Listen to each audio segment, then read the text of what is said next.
Wenn wir uns mit dem Minimalismus beschäftigen, begegnen uns häufig Hochglanzküchen und ganz penibel aufgeräumte Wohnräume, die sehr clean, sehr steril, sehr kühl und leider meistens so gar nicht natürlich wirken.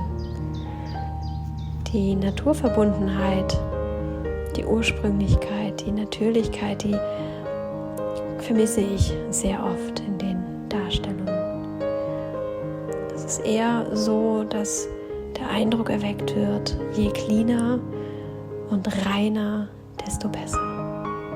Und sicherlich hat das auch irgendwie seinen Charme und seine Verlockung.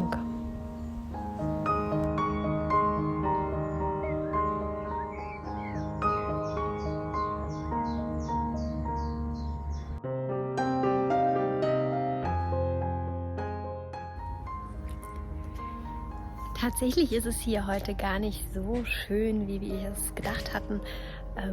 Es ist heute sehr warm und schwül und ich dachte, hier unter den Bäumen ein bisschen sonnengeschützt am Wasser könnte das irgendwie frisch und schön sein, aber ich musste leider feststellen, dass es hier fast noch schwüler ist. Das habe ich nicht so oft und trotzdem genieße ich das, hier zu sein, weil ich finde, dass es heute hier mit diesen vielen Libellen und vielen kleinen Käfern und Schmetterlingen fast schon so ein bisschen was Magisches hat, wie aus so einem Märchen oder so etwas. Es sind unglaublich viele Libellen da, die alle hier in diesen Büschen irgendwie sind und auch direkt kommen. Und einige haben sich ganz genau vor meine Kamera gesetzt, als würden sie nur darauf warten, gefilmt zu werden. Und sie umschwebten mich so wie man das aus Filmen kennt, dass sie einen umfliegen, so ganz märchenhaft. Und es ist so ganz zart und intensiv zugleich. Eine ganz schwierige Geschichte. Ich versuche hier ganz viel für euch einzufangen und euch daran teilhaben zu lassen und vielleicht umfängt euch auch bald ein kleines bisschen Magie und ein Hauch von Magic in the Air.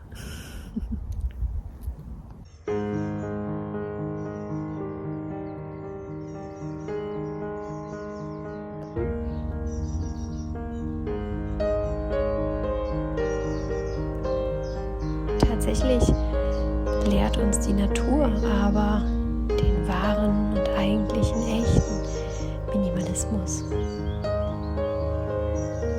Die Natur erschafft alles aus einem ganz gewissen Grund. Nichts existiert zufällig oder ist einfach nur so dort, weil die Natur sich nicht trennen kann, weil es Schwierigkeiten hat loszulassen oder aus sentimentalen Gründen. Jedes Ding in der Natur, jede Kleinigkeit hat seine Bestimmung, hat seine Aufgabe. Alles wird benötigt. Und was nicht benötigt wird, baut die Natur ab.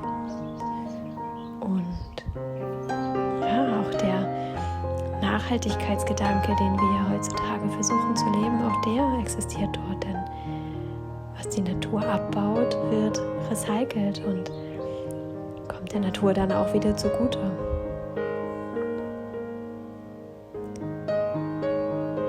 Minimalismus ist in der Natur ein Grundgesetz. Und wir haben das verlernt. Wir haben uns so sehr entfremdet von der Natürlichkeit, dass wir anfangen anzuhäufen und nicht loslassen können. Dass wir glauben, immer mehr zu brauchen. Und damit eigentlich nur andere Dinge übertönen, überspielen und andere Leeren, andere Lücken füllen mögen.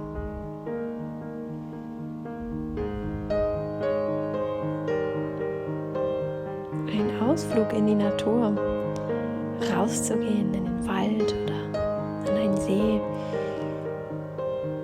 rückt für mich wieder vieles in Ordnung. Vieles fällt an seinen Platz, fügt sich ganz natürlich.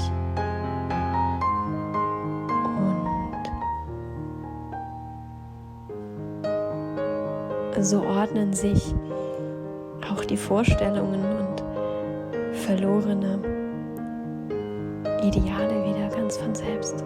Die Frage, wie viel Minimalismus brauche ich? Was ist richtig für mich? Findet sich draußen wie von selbst.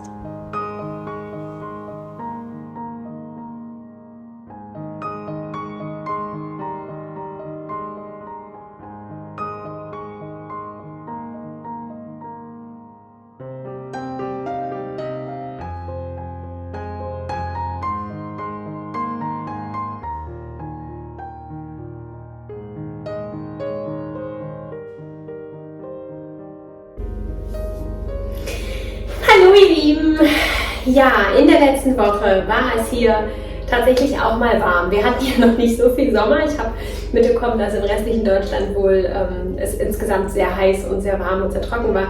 Hier bei uns nicht. Wir hatten kein Sommerwetter. Wir hatten viele, viele Tage Herbst, also wirklich Sturm und viel Regen und es war kalt. Ich bin schon mit meiner Herbstjacke draußen gewesen und mit dicken Wollpullis und ja, also wir hatten hier nicht so wirklich Sommer und in der letzten Woche war es dann mal sommerlich, zumindest 2 Tage, aber in diesen 2 Tagen war es auch wirklich sehr, sehr heiß. Und ja, das hat so ein bisschen mein Gefühl für diesen Sommer ein bisschen verändert, denn bislang hatte ich noch nicht wirklich ein Sommergefühl, aber da ist es so ein bisschen aufgekommen und ich habe dann fast wie so eine Ausgehungerte direkt mal einige Sommerdinge wieder herausgeholt, die mir jeden Sommer erleichtern und möchte da eine Sache von mit euch teilen, weil es ist sehr einfach zu sagen, ja, all diese Dinge waren total toll, aber wenn man sich wirklich auf eins konzentrieren muss und herausfinden muss, welche eine Sache die beste, größte, tollste Sache war, das macht nochmal was mit einem und insofern habe ich beschlossen, tatsächlich eine Sache mit euch zu teilen, damit ich mich damit auseinandersetzen muss, welche Sache ich denn am teilungswürdigsten finde. Und ja, für mich sind es in dieser letzten Woche, an diesen Sommertagen, die gefrorenen Weintrauben gewesen. Ein Dauerbrenner hier und wenn ihr mir schon länger folgt, habt ihr das bestimmt auch schon mal irgendwo gelesen oder gehört. Das mache ich schon seit vielen Jahren. Weintrauben einzufrieren und diese dann entweder wirklich so zu lutschen, das ist dann wie so ein viel tollerer Eiswürfel, der nicht so wässrig im Mund wird und irgendwie toll. Die werden dann natürlich weich mit der Zeit, aber trotzdem sind sie noch kühl und dann kann man so ein bisschen drauf rumkauen und irgendwie lustige, tolle Konsistenz. Oder die landen bei mir auch im Wasser drin, sind dann eben auch wie Eiswürfel gleich und geben ein bisschen Traubengeschmack ab oder ja, ganz viele Anwendungsmöglichkeiten.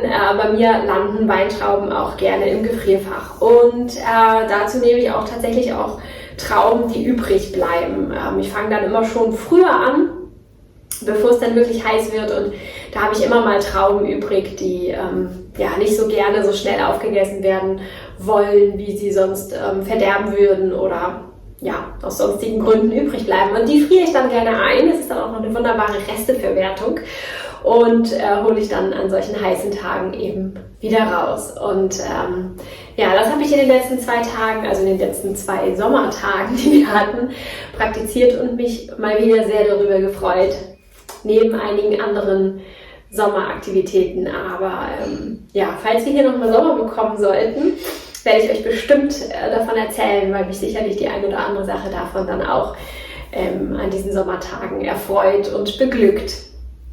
Ja, ich hoffe, euch geht es gut diesen Sommer. Ich hoffe, ihr kommt gut durch diese Hitzezeit. Wenn ihr mehr Inspiration haben wollt und Überlebenstipps und dergleichen. Wobei, ich habe noch ein altes Video von Anno dazu mal mit Überlebenstipps.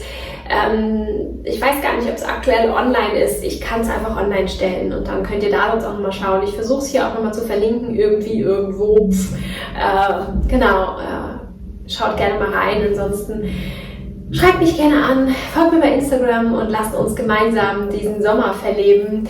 Entweder total heiß und trocken, vielleicht bei euch, bei dir, oder so wie bei mir, irgendwie nicht so richtig Sommer, aber wie auch immer.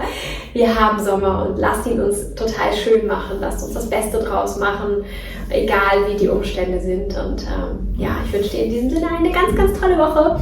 Wir hören uns hier auf YouTube nächste Woche wieder. Lasst mir auch gerne eure Wünsche da, was ihr hören und sehen wollt. Ich versuche das dann gerne umzusetzen. Ich hatte schon bei Instagram eine Umfrage gestartet. Auch da habt ihr mir ganz fleißig geantwortet. Auch gerne per privater Nachricht. Ich weiß, dass ihr das immer viel lieber mögt, als so in die Runde zu schreiben. Das ist auch okay. Also meldet euch bei mir und lasst uns verbinden und einen gemeinsamen schönen Sommer haben. Ich freue mich auf nächste Woche mit euch. Tschüss!